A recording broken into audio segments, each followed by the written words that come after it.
Good morning, ladies and gentlemen, and distinguished speakers of the day.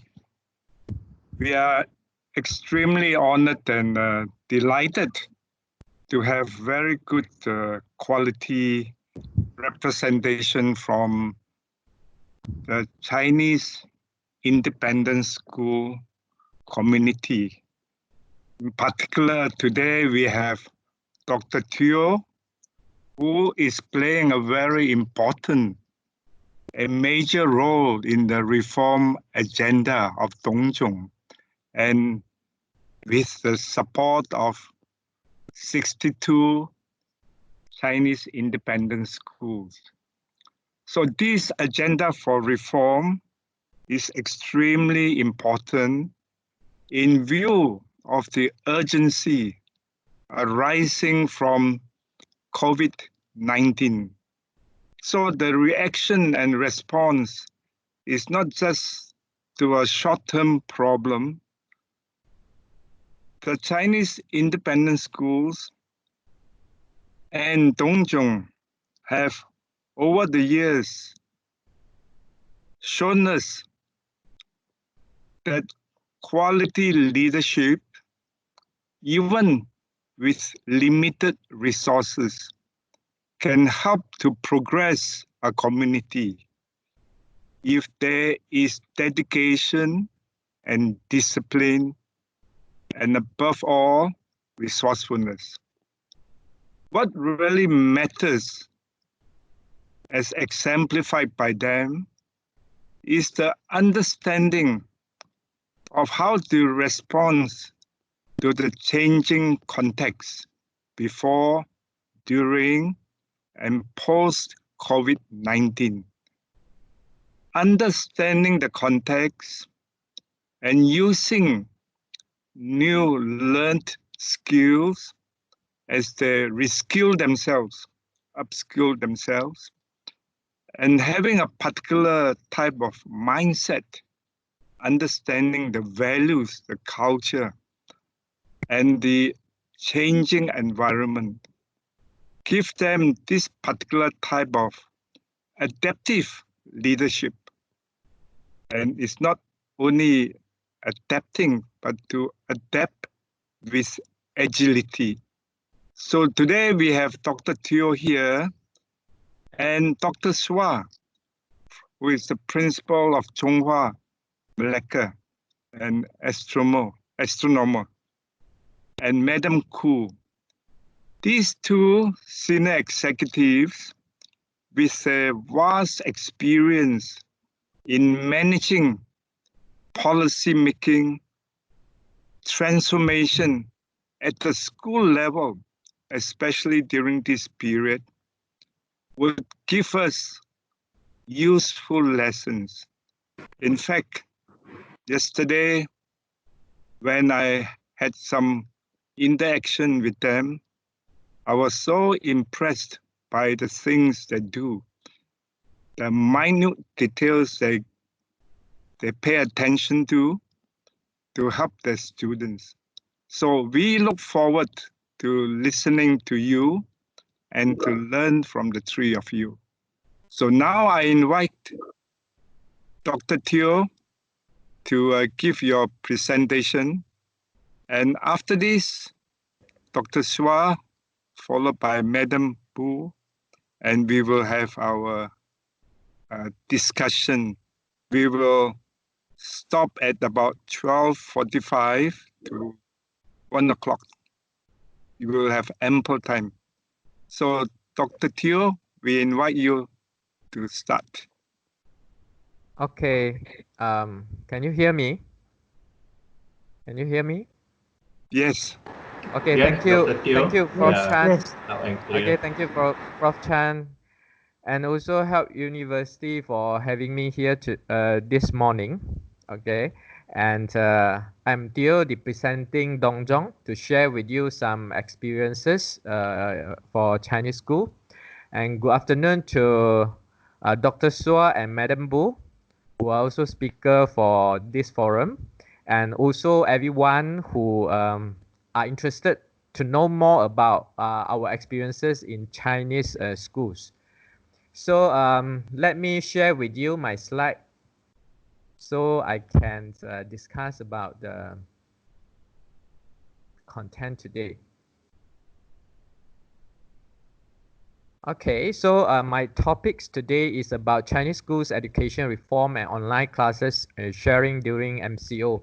So I'm going to share with you two issues today. One is about Chinese schools education reform that we have already started since 2018, and also recently because of the MCO, some of our strategies and approaches that we have implemented for Chinese schools.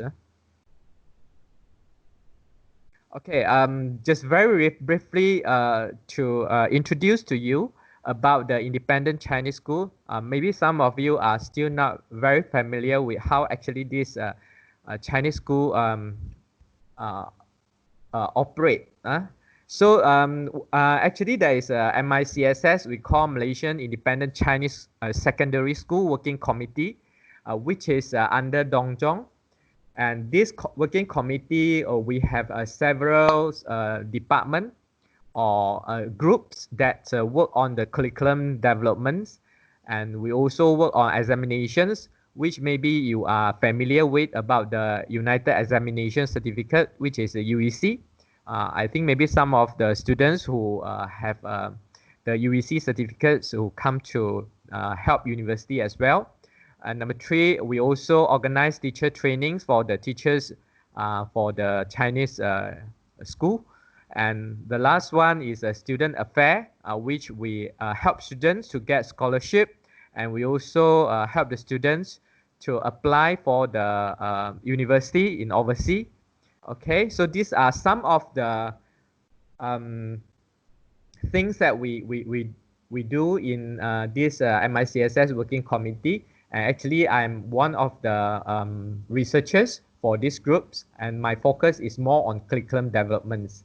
And our target group is 60 independent Chinese schools. In Malaysia, we have 60 independent Chinese schools in West and also East Malaysia, plus 2 branches of Fung Yu High School. 2 branches of Fung Yu High School. One is in Kulai, and the other one is going to be open in next year.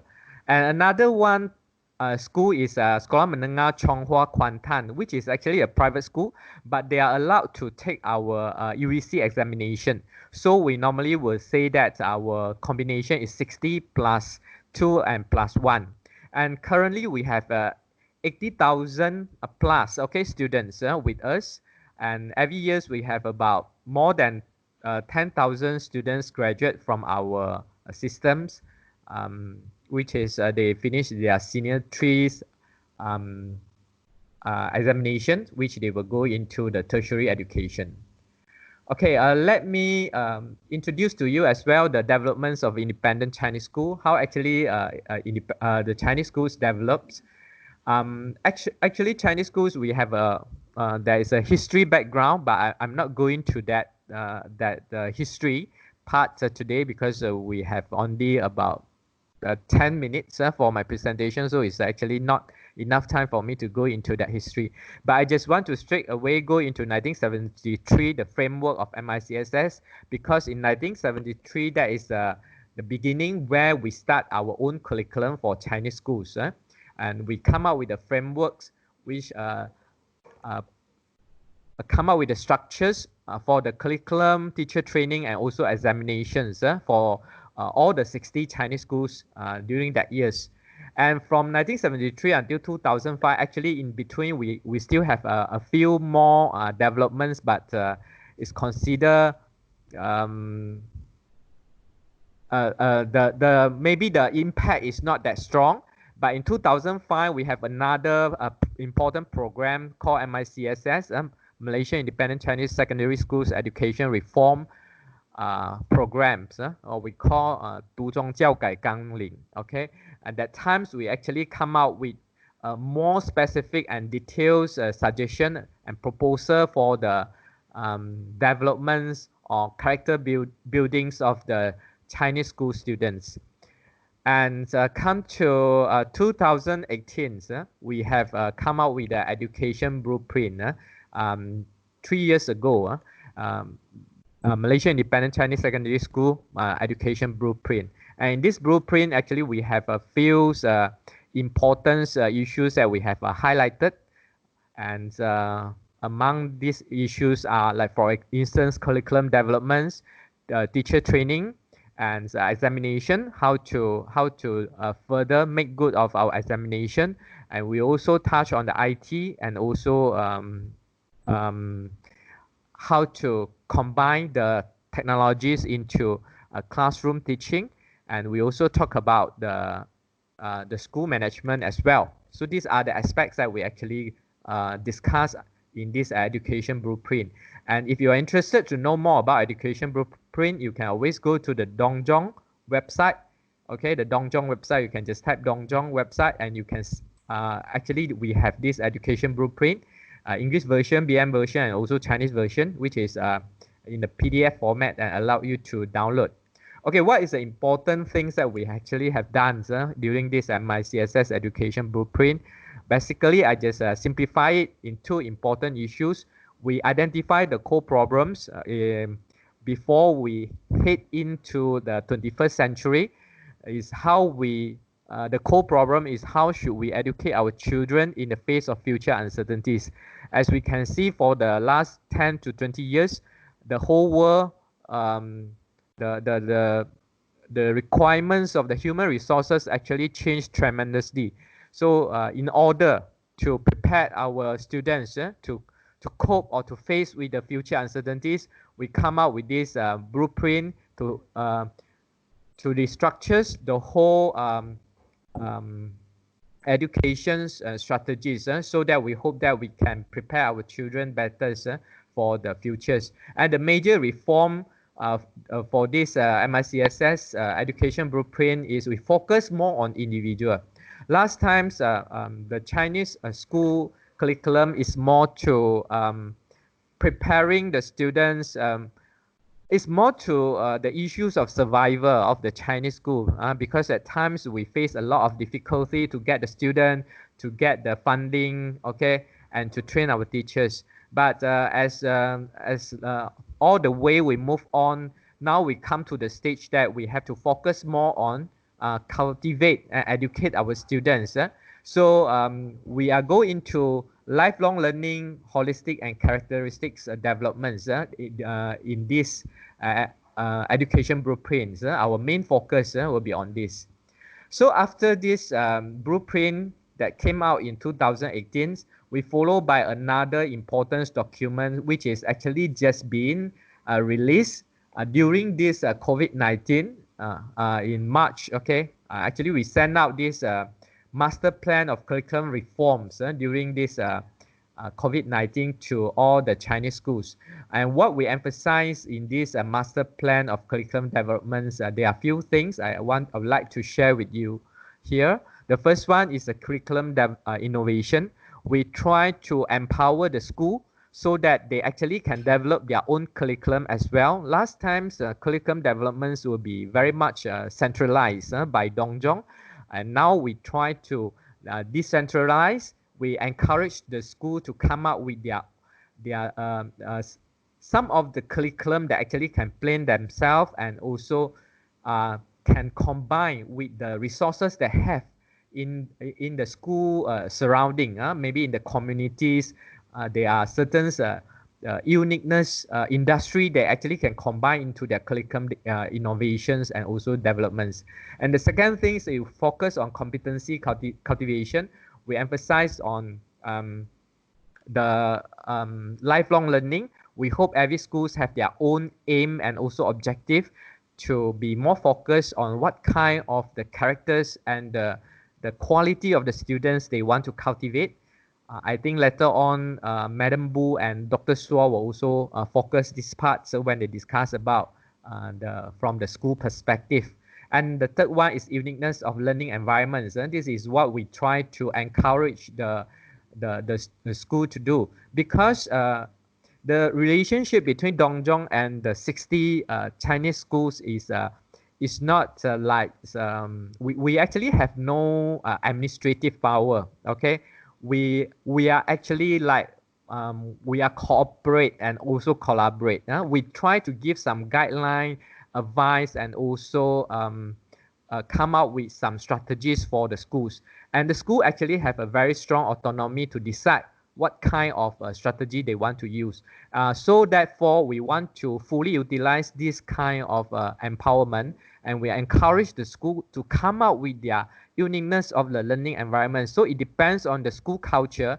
So we want the 60 Chinese independent school, they can have some their the very unique qualities of the school, so that we have 60 Chinese school and we have 60 different learning environments that we can provide to the students.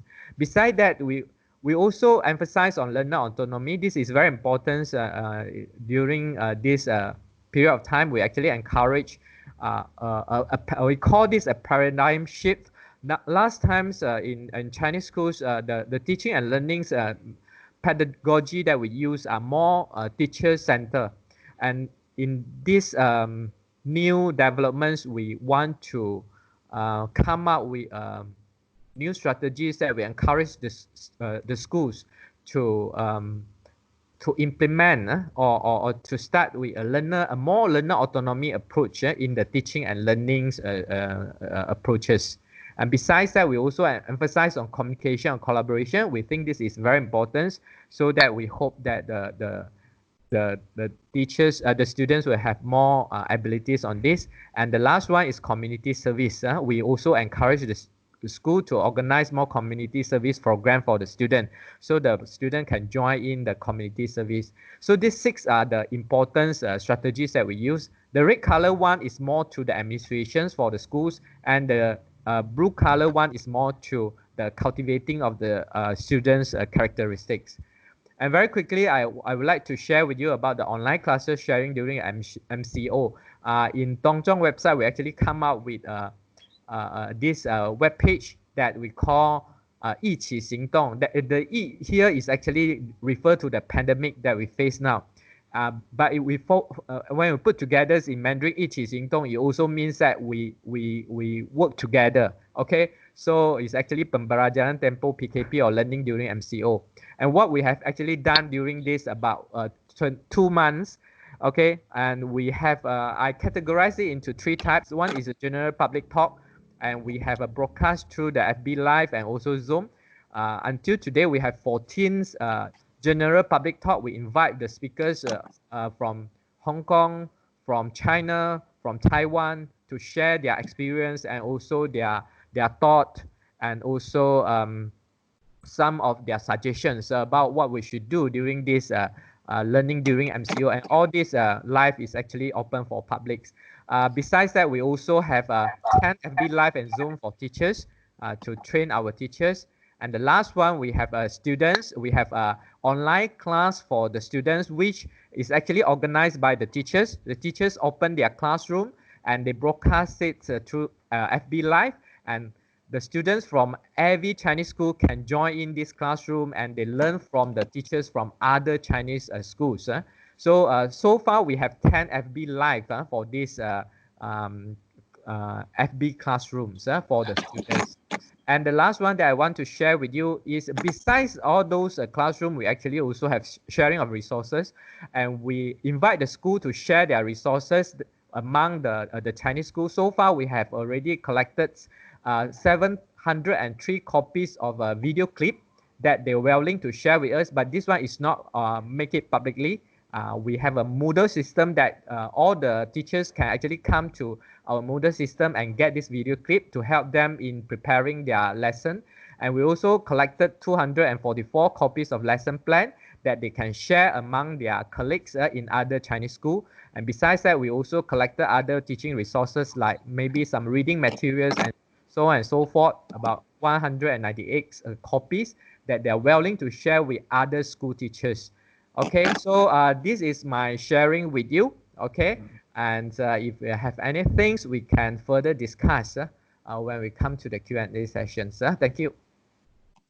Dr. Teoh, thank you for this very crisp but very sharp summary of your reform agenda. I think it is comprehensive, progressive, innovative, definitive, and surely inclusive. Indeed, I'm surprised that there is this fast change in the paradigm, because for a long time, there was discussion that the Chinese independent schools were somewhat traditional and so on. But now it has become an exemplary model for people like us who are in education. So congratulations. We'll come back to you afterwards. Now I invite Dr. Chua to speak. Dr. Chua. Hello. Hi, everyone. Good morning, Professor Chan. And then good morning to everyone. My topic is a further follow-up on the Dr. Teoh's overall, and then we will move more detail to the school during this pandemic period. What the school from top management, board director until teacher, and then until student, even it involve the parents also. There will be many issues being raised up since first day of pandemic until today's. So we'll take a look on the. I would like to share my this PowerPoint to everyone. Let me see. Oh. Just a moment. Give me time.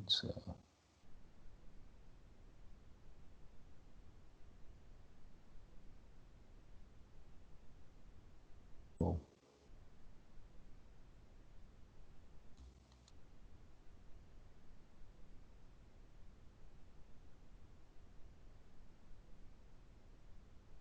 Okay. Can you see the slide up? Yes. Okay. Yes. Yeah, Is it clear? Yes, thank you. There's two things that I'd like to figure out on an overview on how pandemic COVID-19 crisis have accelerated the resources of sharing among the school teachers. And then the second thing, you have teacher, sure you have the twofold size of students. I would like to share what the experience and then what are the problems from start first day until today. Well, when the lockdown came, so everyone had to stay at home. So there'll be a lot. Start with the worried teachers, students, and parents. What we're going to do? How we're going to teach? How about for future examination? How we're going to face the examination? How to let the kid even lock at home, and then how whether the work, the school work, or done or not, or how the teacher going to communicate with the children. This is most all general issue that even until now, I believe that most of school, not even independent Chinese school, I think generally most of the school, even college or university, we are facing also. So so there's only one tools or one method to come out is the online classes. So many parents or teacher and student, maybe somewhere they have a little bit knowledge about online learning. But come to this pandemic period, this is the only way that we can approach or we can use it for communicate is online classes. Well, online classes is definitely is different than the traditional classes. So there's a lot of questions being raised up how to go on it. And then there's a lot of changes also. They involve a lot of changes from the mentality, from the actions, from the learning side. So even from the preparation of presentation from the teacher or instruction, how homework given by the teacher to the student, how's the feedback from the student, even including now also have to handling the complaint of the parents also. So all these they'll go to stages by stages. So I just share our knowledge, our experience from Zhonghua High School Seremban. Later on, you all can see a different another approach by Madam Bu from Hinghua High School in Klang. From geologically and environment, because even just now Dr. Teoh talked about 60 plus 2. 62 Chinese school, we are located in a different location. So different town, different area, from southern zone, central zone to northern zone, even Sabah Sarawak. So everyone have their own different environment of teaching, different environment of learning, even different environment of school management. So we even though we have a standard idea about this is a Chinese independent school, so there'll be a different on the different school that, because like my school is we are the so-called double track school. On top of UEC, is compulsory for students to sit up for our national examination SPM. Yeah. Well, in Hinghua, they are the mainly is on UEC, but the student got the choice to sit for the SPM also. Well, from this angle, you can see the structure of teaching, even the class management is different from one school to another school. So on the normal hour without the pandemic coming, there's a different already. Well, with this thing coming, they're sure that the online classes there'll be more pressure to the actually more pressure on the academic department, where they have to do more work to do to start train the teacher, to start even though not only the teacher, you know, once you talk about IT, you talk about online, you need a backup group, backup team also. So well, on the student itself, you have to taught them how to family use. Just now, like you come into this talk that first we will talk about rule and regulation. So it takes time also to train the children. Not only one class 20%. You know, like my school is 2008. Like Hinghua, I think more than 3,000, close to 4,000. So it really takes time to train them up from day by day, and then after that they're familiar. So, and then there's another party, parents. Parents used to send a lot of info, send a lot of requests, even send a lot of complaint if they don't understand what actually the school is doing. So like so on online learning, we know that we have synchronized learning and asynchronous learning. So once we get involved in it, I think most of the people or most of the parents, they are struggle on the synchronized learning. They want their children. They thought this online learning is the school had to make their children sit in front of the monitor from 8 even to 1 o'clock or 2 o'clock or 3 o'clock, just like traditional school that the way that the school had to provide the classes. So they forgot about it. The online learning, they have another part we call synchronized learning. So the teacher can very freedom to give a topic of learning, and then they can put a lot of this learning material, and then can advise the student go further development. So this pandemic classes, I always told our teacher, even my student, even the parents, it's not a bad time to learning. It's a good time to have a training to everyone, even to our teacher. For teacher, they'll know that not only on the traditional way of teaching, that there's only one method. You have so many methods that you can use it. Well, after this pandemic, after the school come back to normal, I believe that synchronized learning, online learning, or as synchronized learning is one of the play a very important role in the future. Well, for student itself, synchronized learning maybe started they'll feel very interesting because it's different. The scenario is different. The environment is different. You know, young kids always love in front of computer and then like talk from the machine and then talk to the other side on the machine. So our experience is even most of the school experience is once we start this one on the beginning, everyone is rushing on it. Maybe a week or 2 weeks after that, they rarely get down.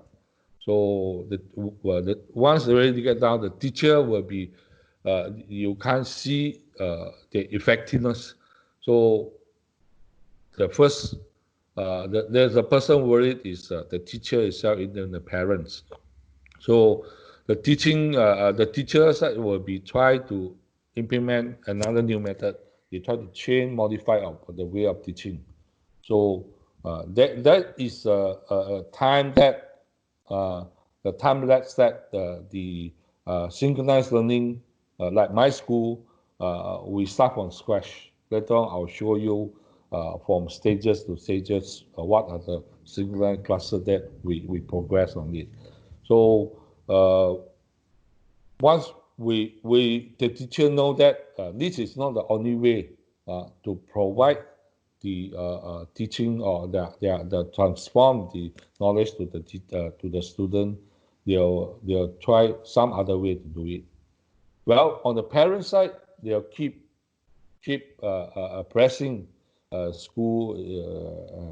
They say, how come the classes of synchronized classes maintain like that very little, and then my kid just a little time that in the house that they can see that the teacher is not having the synchronized classes. Well, this is a main reason until today most of the school facing that the parents even they're developed until small part of parents they refuse to pay the school fee, tuition fee, because they say the teacher didn't do the work, the teacher didn't teach. Even you say my kid didn't go to school, how come it's not fair that I pay the fee, the fees? So I believe some of the college and higher learning institution also facing a little bit of the parents gamble on this thing. So this is a scenario that we have. So well, on the school side, the teacher like Chung High School Seremban, we really I'm happy to know that there's one thing that long time since I'm been there about almost 13 years as a principal. I try many ways to get the teamwork. You know, the teamwork is very important. In most of the school, you have a very senior teacher, you have senior teacher until the junior teacher. So like my school time and time, the academic department try to encourage the senior teacher to train the junior teacher. Well, a lot of senior teacher, they have very good experience. Even though they have a good teaching method or very good teaching material in hand, I can see that the sharing, the cooperation, not really satisfaction. So this is the time that it came out, the sharing of resources, the teaching practice during this crisis, they group it together automatically with the pressure from the parent, with the changing of the need of the changing of the teaching method. I can see that. For example, there's one senior mathematics teacher. So he used to, because he's already close to pension period, so he never used PowerPoint to teach. So this is the time that he willing to share his experience. He using some sort of telling on the young teacher that he showed how to teach a good chapter, and then the young teacher will use the new technology doing the PowerPoint, getting resources of extra material to come in to combine a good teaching material out, and then he will allow, even the whole team will go to a class also. They'll host, together they host a class. So this is a thing that, a great thing that I can see that during the pandemic period, that my school, one of the this teamwork already been come out under this crisis. So, well, just like I said, they're willing to share, they're willing to cooperation. And then there's another thing is, just now, as I mentioned, that after when the school come back to the normal time, so for sure that this online learning is playing a very important role. It's a very important role in the daily teaching already. So we have to train another team that to back up. So the backup team, the assistant of backup team is very important. They have to help the teacher to take a monitor to the participant, monitor the student.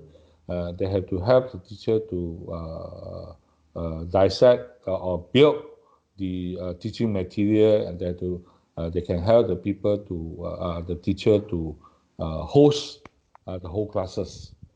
So this is one of the my academy department's assistant. They now full swing to wherever any classes is on. So there must be a team that back that to support them. So, and then there's another way to. Well, this is one of my art teacher. The way that she teaches one by one. He scratch the drawing from beginning until the end. Finally, he show the fine artwork to come out very patiently, very patient, and then the video type, and then under the support of the team. So very successful. So now this art teacher, before that, not many students like to do art drawing, actually like science student. But now she is one of the most popular teacher, one of the most classes that everyone to go in to learn. So this is another thing we can see that the good science. So let me show you the progress of the synchronized online learning. This is a most request by the parents. They want to see the kid is sit in front of the monitor, study and study. So, well, you know, Chinese independent school, we are most of the time we cooperate with we have the board directors, but the board, and then we have this Aeronautics Association and the PIBG. Well, these three parties always play a role of they are not complaining. They try to figure out the management of the school. So this is the progress of our school from first stage during the March. 1 week we only managed 31 classes because the problem is when we start the time we have to train the teacher, we have to on the hardware side, even the software like Google Classes, a lot of online this material or functioning, they have to familiarize. So for the first pages, we only can see about very little, and then stages by stages, until yesterday, one day we managed to host more than 200 classes. 200 classes, some of the classes accommodate 500 people. Some of the classes, they might have small, 20, 30. So you can imagine one day, 200 over classes. The teachers, how many effort that, how many the manpower that on the supporting team on the background team, IT, administrative, we have to do. So now, since they really progress until these numbers already, so the parents they were lesser their complaint, they very stabilized their complaint already. But the workload really is triple. There are a lot of workload that will come to the teacher. So just now when we start this panel talk, help PhD had present Teachers' Days and wedding. So I feel very great that this is a time that during Teachers' Day we should encourage or give more confidence to our teaching education people that they never drop out, they never say that, oh, I don't want to do. They try their best, just like you guys, everyone. We try our best to present or to transform the good knowledge to our next generation. So this is I would like to share this morning to everyone. Thank you. Thank you. Right. Dr. Shua, congratulations. Yes. You are an example of leadership to us. I think what has happened to the Chinese schools is this courage to accept diversity within the community, that there is now delegation and more autonomy for each school to experiment what is best to advance the interests here, learning and learning outcomes. And also, like in your case, to be very mindful that there are so many stakeholders. I hear you repeatedly emphasizing the role of parents and, of course, the students, especially encouraging learning autonomy, but also to lead senior and junior teachers to work together for the common good.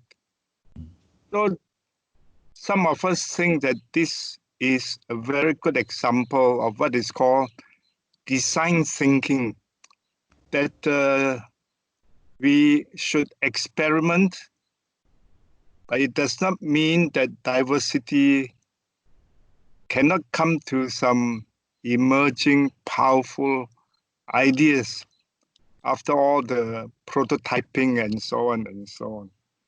So your emphasis on the students, of course, is important. I think your leadership is remarkable. And I also congratulate your teachers, because we cannot have leadership without quality followership. Followers enable us to lead them. So congratulations to you and your students, teachers, parents in Zhonghua. Thank you. Now I want to invite Madam Wu to explain another successful model, the Hinhua model in Klang. Madam Wu, please. Hi, good day to everyone. Hello, Dr. Paul. I will skip all the greetings and then I'll go straight to my PowerPoint presentation. Okay, today I would just like to share the experience in Hinhua High School. Well, as you know, as a high school, what do our graduates do when they leave us? So I think it's very important that our graduates are able to connect with people, with the environment, and with the things happening around them. And they must be able to share their thoughts, to share their experience. And then also they have to know how to share the responsibility. So all this ability are to make them become a competent international citizen. So a lot of schools worldwide actually are talking about cultivation of competency. Well, competency is not a one-off incident, and it is not just an idea or concept. It is also not a test where either you fail or you pass. But to us, competency is more of a set of consistent behavior. So in order to have or to demonstrate consistent sets of behavior, I think these three areas are very important. That a person should have the knowledge, like what you need to do something.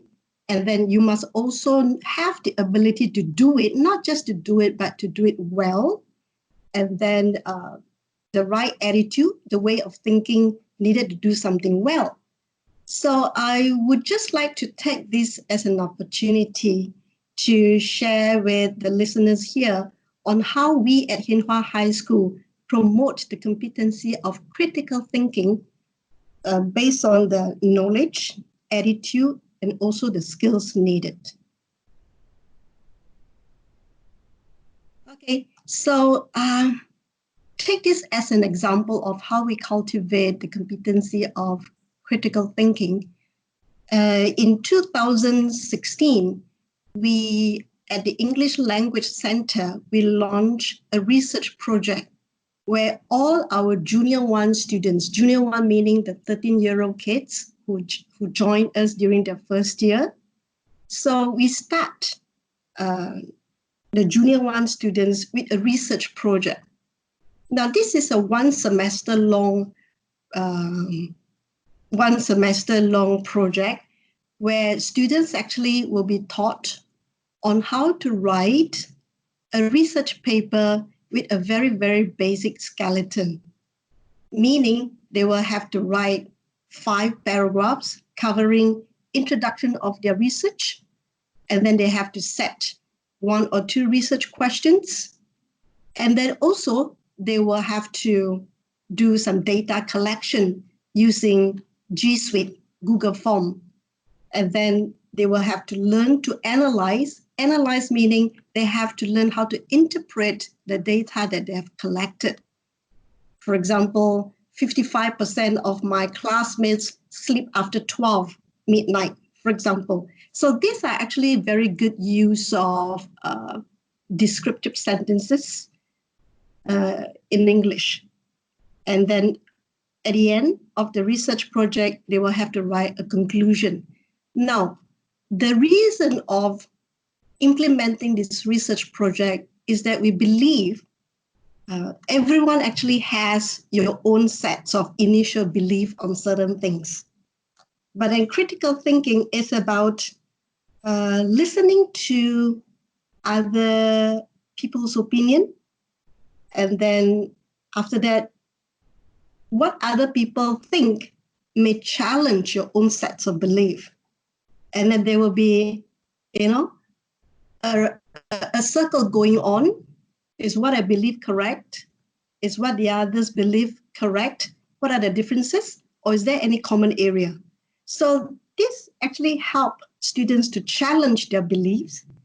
And then after that, they will be able to make an informed decision and later on form maybe a new set of belief. So this is about critical thinking. So we start from junior 1. And then in junior 2, students will have to conduct another research project or they can build on it.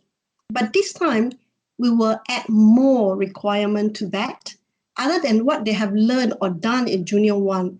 And in junior 2, they have to write another paragraph on the methodology.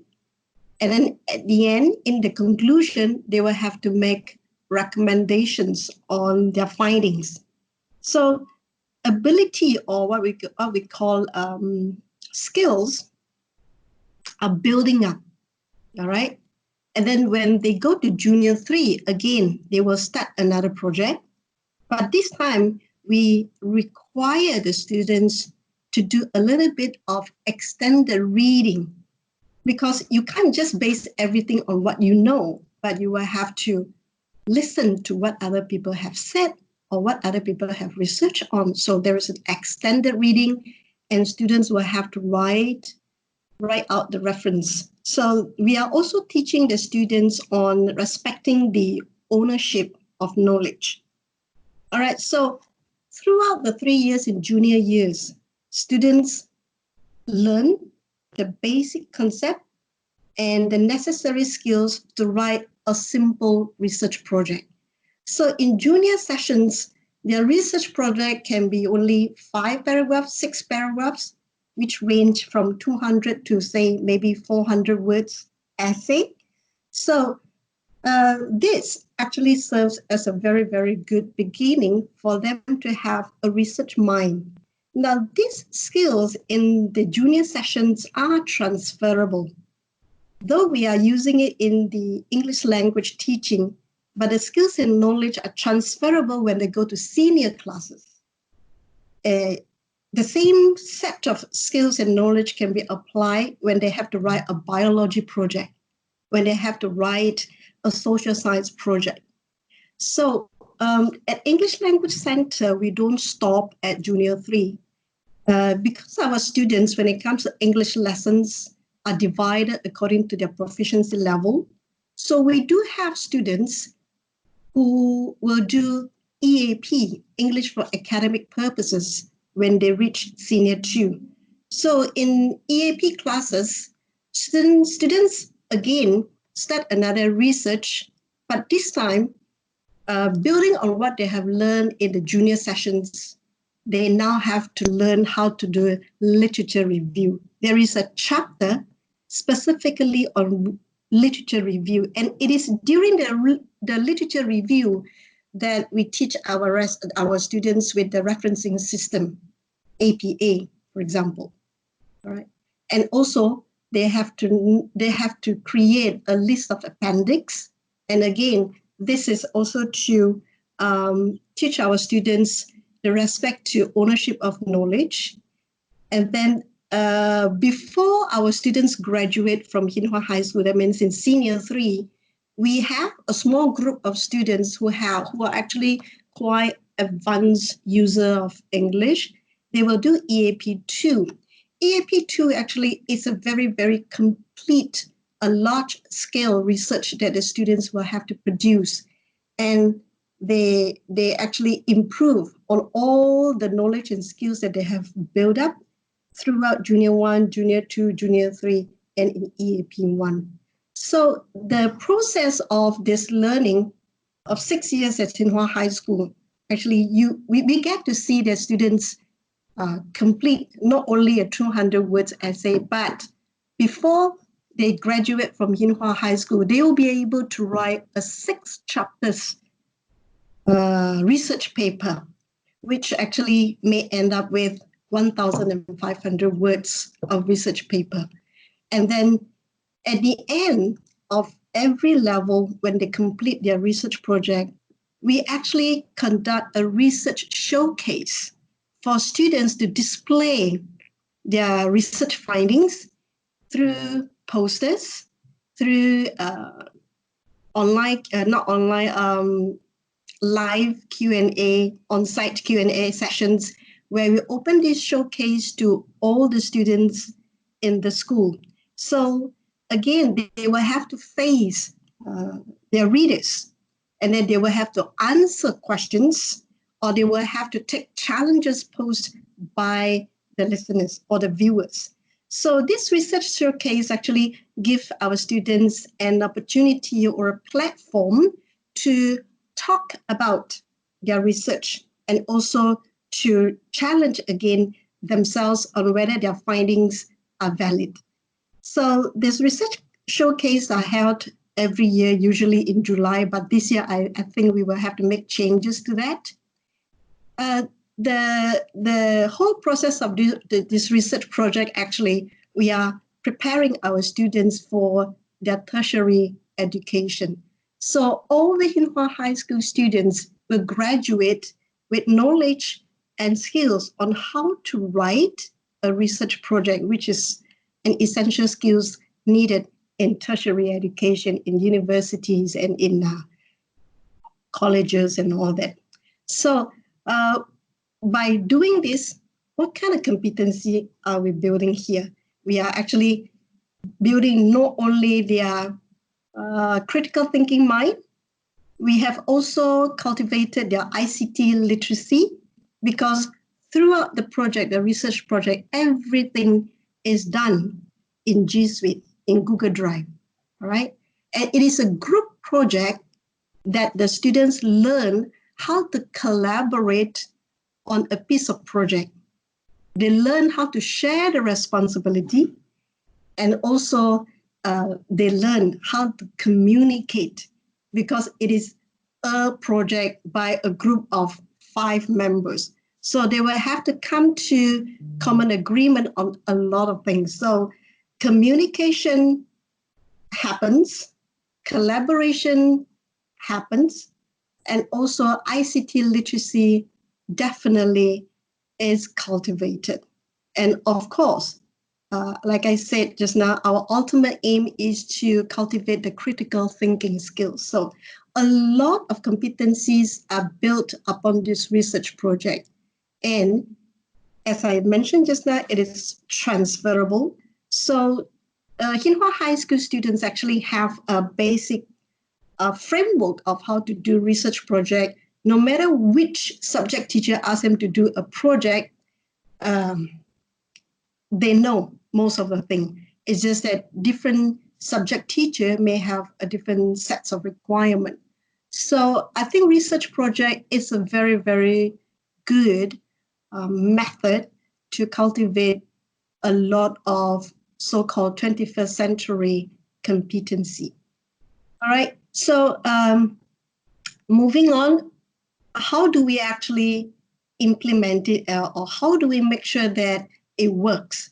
So our experience actually tells us that as policymaker or as the administrative staff, we just have to put on a competency cap. We will have to analyze a lot of things, echo to the so-called what kind of competency do we want to cultivate here? And also, what is the knowledge needed? What kind of attitude that the students should have, or we should teach our students? And also, what kind of skills that the students are required to acquire at the end of the project. All right, and also, I think having reflection of self-evaluations are very, very important in every project.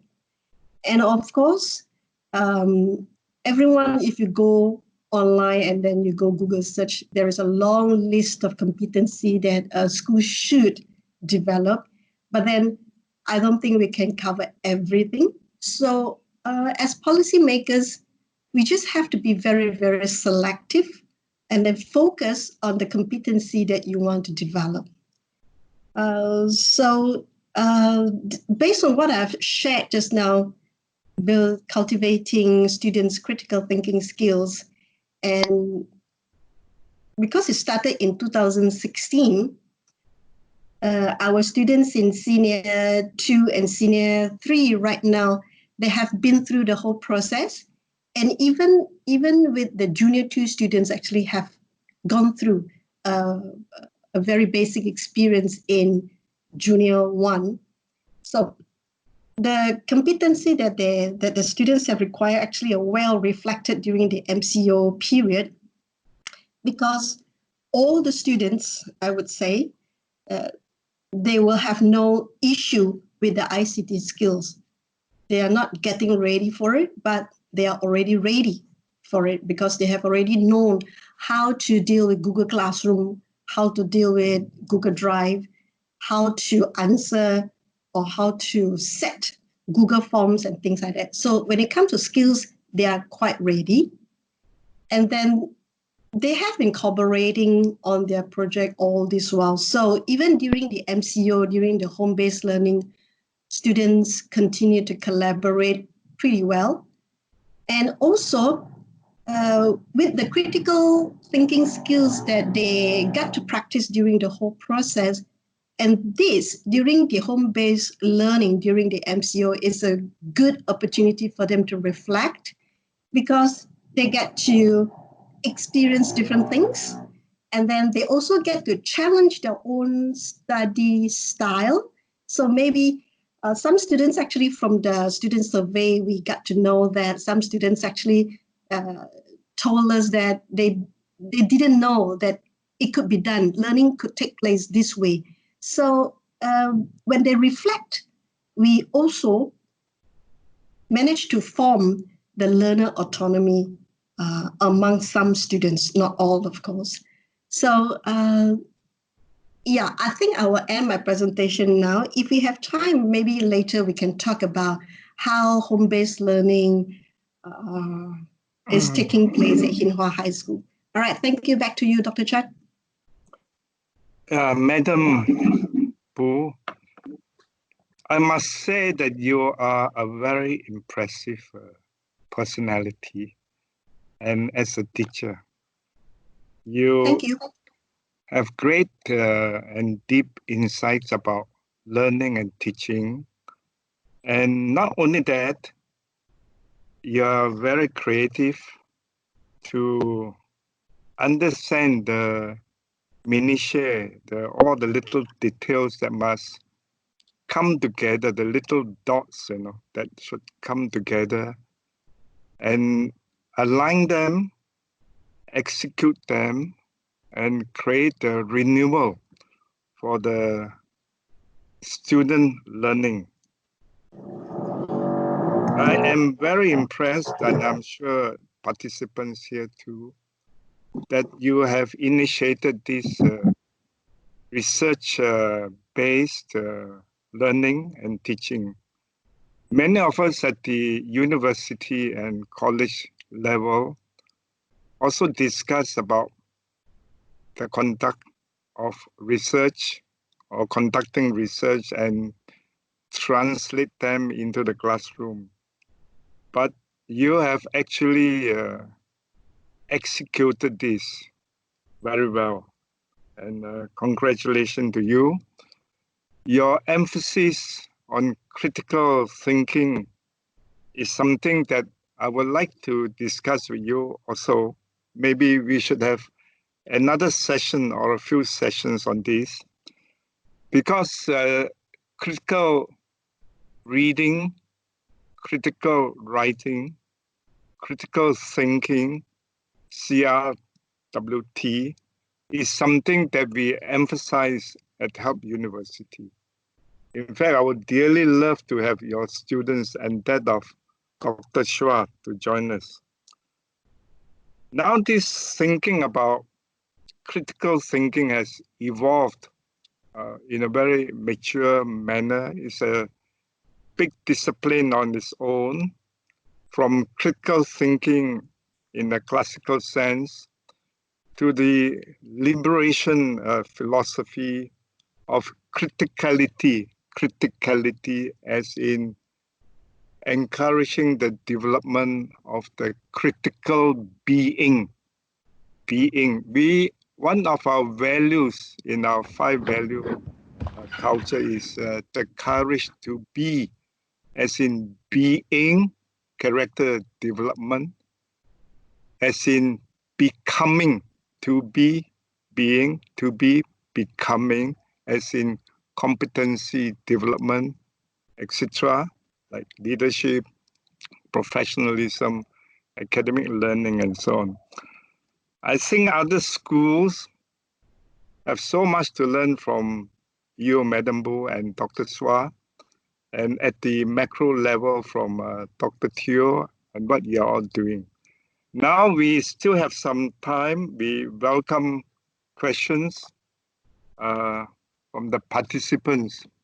You can write on the meeting chat, but whilst I wait for you, I would like to ask 1 or 2 questions first to start the discussion. To the 3 of you, how come you can do something that others cannot do? Dr. Teoh, you do not have a lot of resources. You are limited in so many ways, and we all know it. But how come you can do certain things with speed and with standards and in a very mindful manner? How come you achieve this? Yes, thank you, Prof. Chan. I think because those who involved in this Chinese education, they are mostly we have a certain kind of mission, okay? Because the starting point of this Chinese school is because some students who have the difficulties, okay, maybe they are weak in follow the education. So very much our intention is to help them, okay? Our intention is help them to be excel or to be a success in their education. So I think this dedication or maybe the intention or motivation that actually help us to find way, okay, even with the very limited resources, financially, even human resource also, we don't have many people that can in our organization, but we actually with this mission in our mind that we work hard to achieve it. I think the cooperation, the teamwork is very important. So DONG ZONG is not just working alone. And you see what I share with you, the online classes sharing is actually, some of them are initiative from the schools. Okay, some schools, they start to open their classes to other schools, and they come to us, they ask us to help them to disseminate this news to other schools. So it's actually a working together. We work as a team. So we always say that we are a team that between DONG ZONG and also the 60 Chinese schools. So I think this will make the things happen. What are the views of the other 2 speakers? Professor Chang, let me just emphasize a little bit. As referred to Dr. Teoh's mention that teamwork. Teamwork in this Chinese independent school, not only teachers, not only the teaching staff, well, administrative staff, even even from the board directors, from the parent society, alumni, the old boys societies, all playing a very important role to support the platform of the Chinese independent schools education. So everyone doing very hard. Everyone have a mission that education is for the next generation. So everyone try their best to do fundraising, to do a lot of creative ideas of how to improve, how to cope up with the new trends of world education. So this is what we always aim for it. So and then we always get the support. Just now I mentioned just a little bit of a parent because they are really worried and concerned about their kid. But most of the parents, they're still our backbone. Even our top management, our board, they give a lot of encourage to everyone in the school, the community of the school. So even though there's another thing is like Professor Chan, you've been visit to school also. So there are many higher learning institutions also playing a role to support the independent Chinese schools. They know that they create a lot of channel, a lot of gateway to let the student, the graduate, to further study, or even in the society also, they create a lot of job opportunity to the school. So this is that we are very appreciate that everyone, the support from everyone. So this is the so-called energy of confidence that we get it from for us to go further. Yes. Yeah, thanks, Dr. Swa. Any comments from Madam?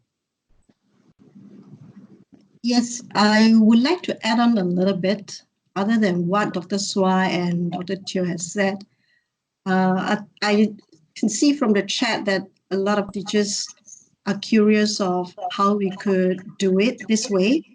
I think as the Chinese independent schools, though we do not get much support from the government, but we get to enjoy the flexibility when it comes to curriculum design.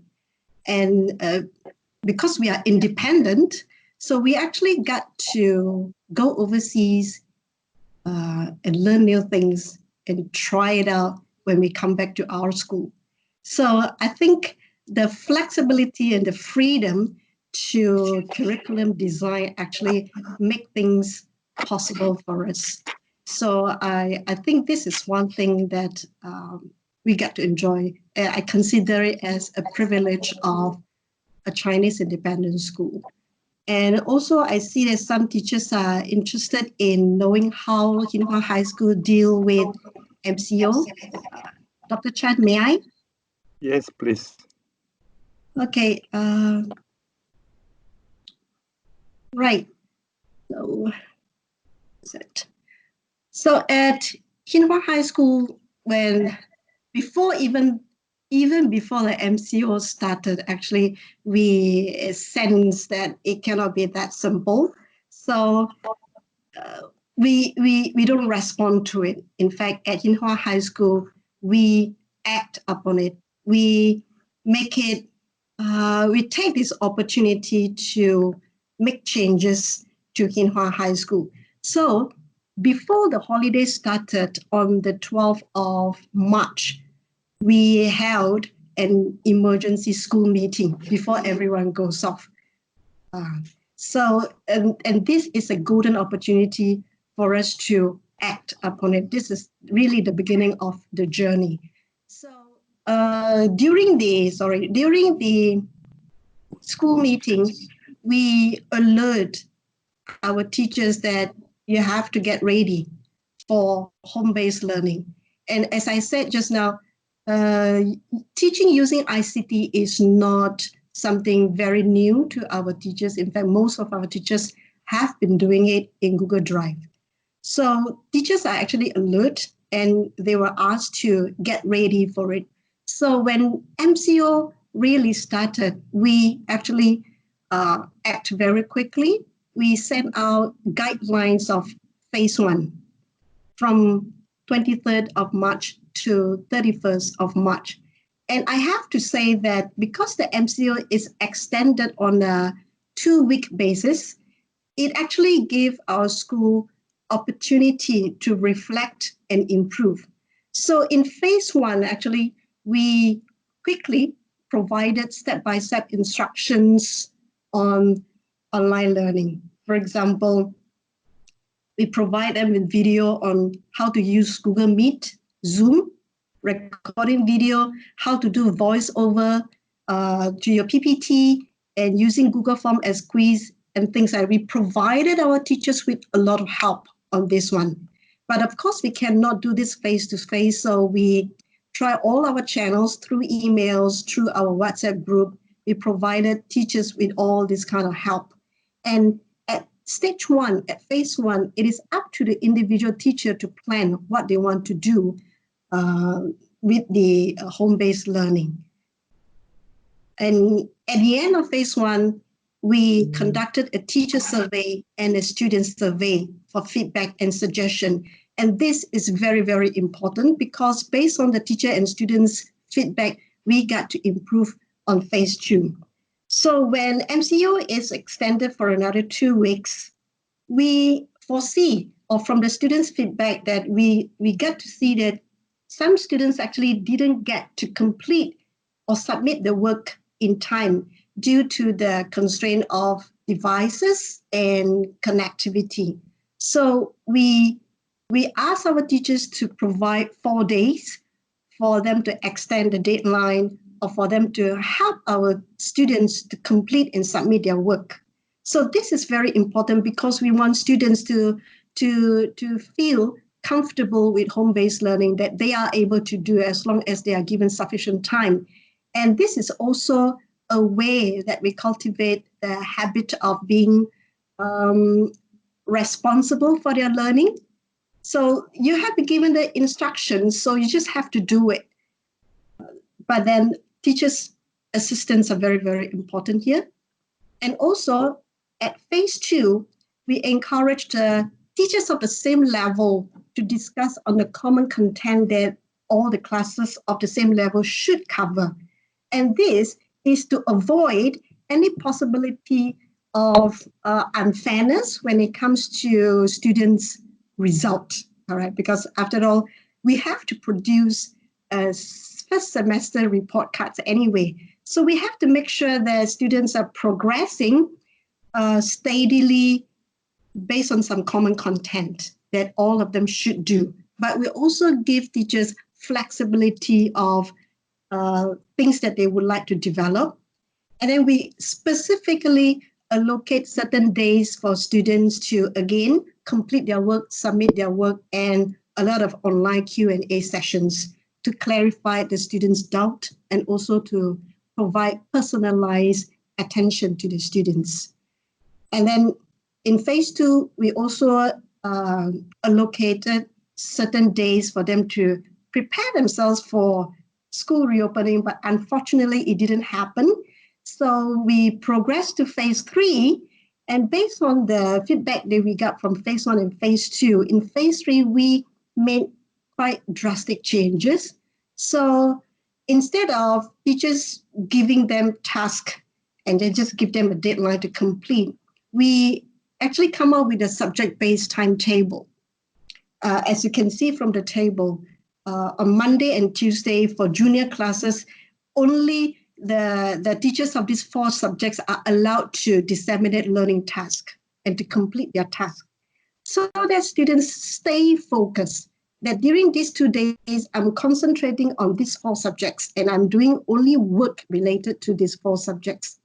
And then on other days, they will concentrate on something else. And also not only the subject-based timetable that we came up with, and we also set new rules and regulations here during phase 3 that Wednesday is strictly no lesson. So in a week, the students have to learn 4 days, and there's one buffer day for them to either do Q&A, to complete their work, or to ask teachers questions, or they can review their work. And then over here, we actually get the teaching and learning content more organized. And we also set 8 principles for all teachers to follow very strictly. I will not go into the 8 principles because of time constraint, but you can see from the highlighted keywords, these are things that the teachers will just have to follow. And then in phase 4, again, we continue with the buffer day thing, subject, timetable. But this time, again, we set a limit for number of tests per day, because teachers being teachers, we are very passionate. We tend to cover as much as we could. So students actually gave us feedback that there could be maybe 2 or 3 quizzes or tests per day, which can be quite overwhelming. So we set a limit. And then in phase 5, this is actually in phase 5, and we continue with that.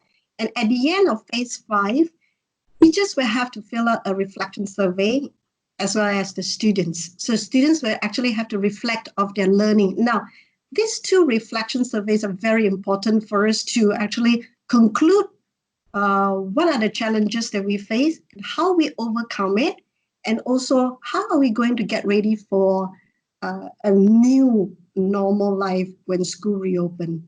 So this is phase 5.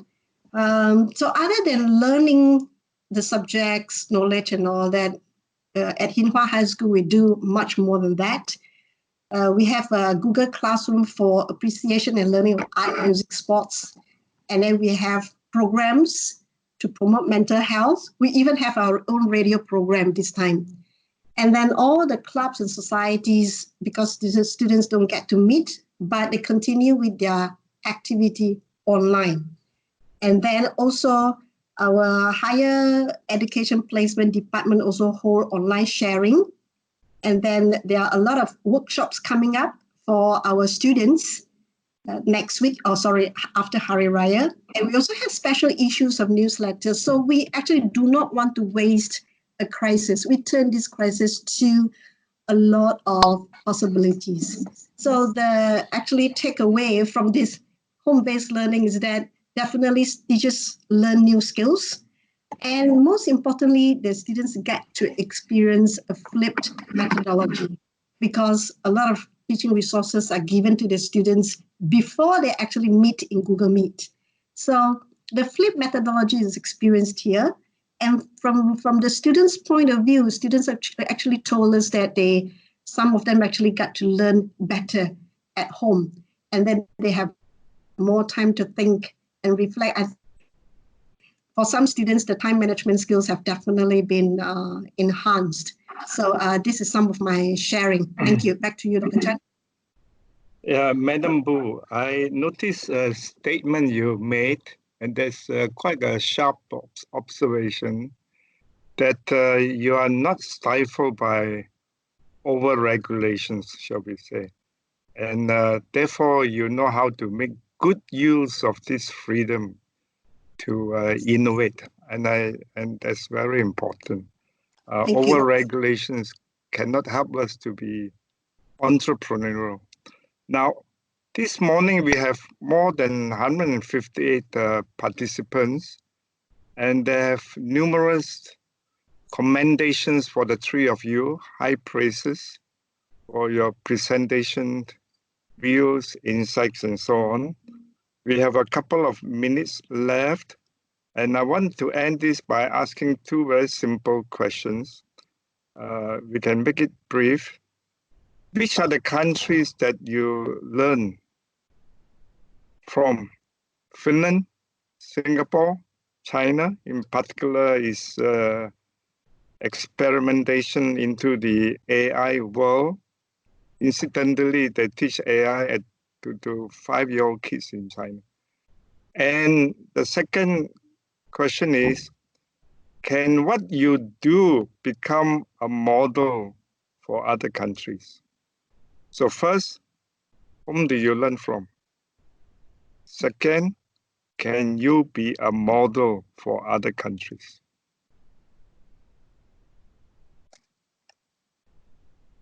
I would like to take your question first. We do pay a lot of visits to Shanghai, China, big cities, and also Taiwan, Hong Kong. But all these physical visits, actually, we cannot cover a lot of places and a lot of people. However, I think extensive reading on education reformation is very important. Thank you. Thank you. Dr. Teoh?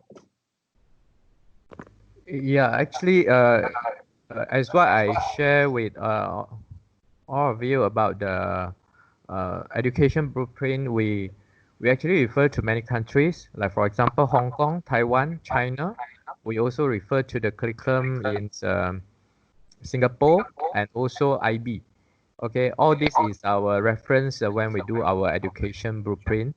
And for the second question about the model for other country, actually now the Chinese education system in Malaysia is the only one besides the education system in the mainland China, Taiwan, and maybe we can consider Hong Kong and Macau. Other than these four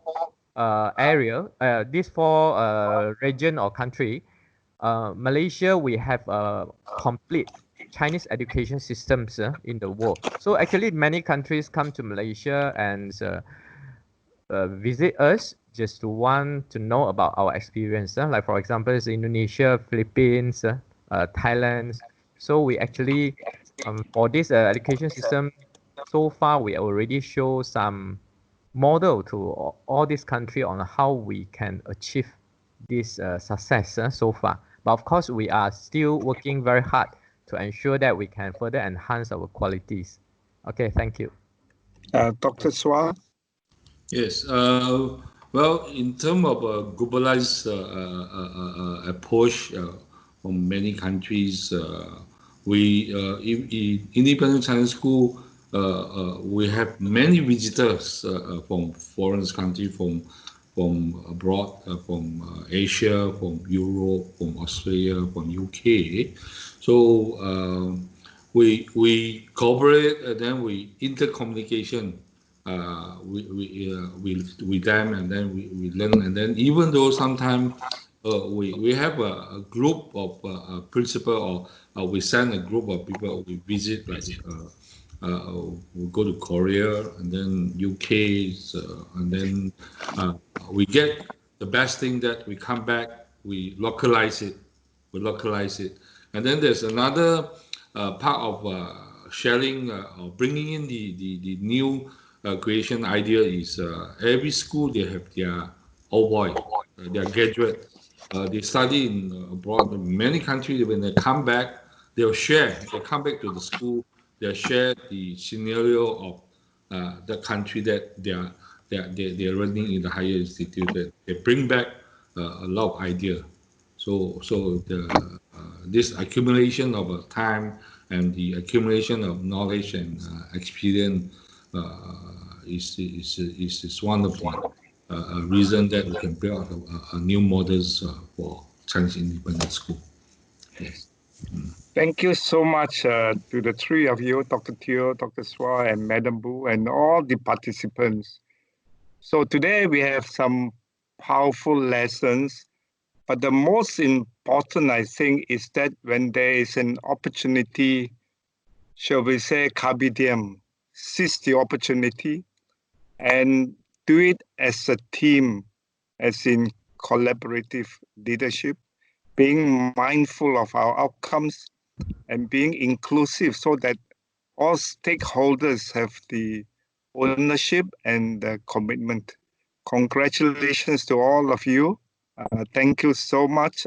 I personally have learned so much from all of you. Thank you. Thank you very much, Dr. Paul, and all our notable speakers today, Dr. Teoh, Dr. Swa, and Madam Bu. Allow me to do two important announcements for today.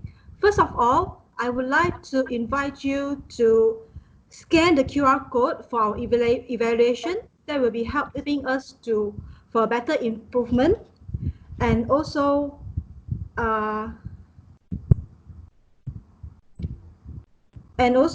we have prepared 4 different breakout rooms for a better course and career counseling. The first one is Help Academy, the Centre for British Education for University of London. Number 2 is from Psychology, Education and Language. Number 3 is for the University of Derby. And number 4 is a help counseling room by our marketing colleagues to assist all the programs. Once again, I thank you, Dr. Paul and all the speakers. 感谢大家百忙中抽空出席，还有今天尊贵的分享嘉宾们无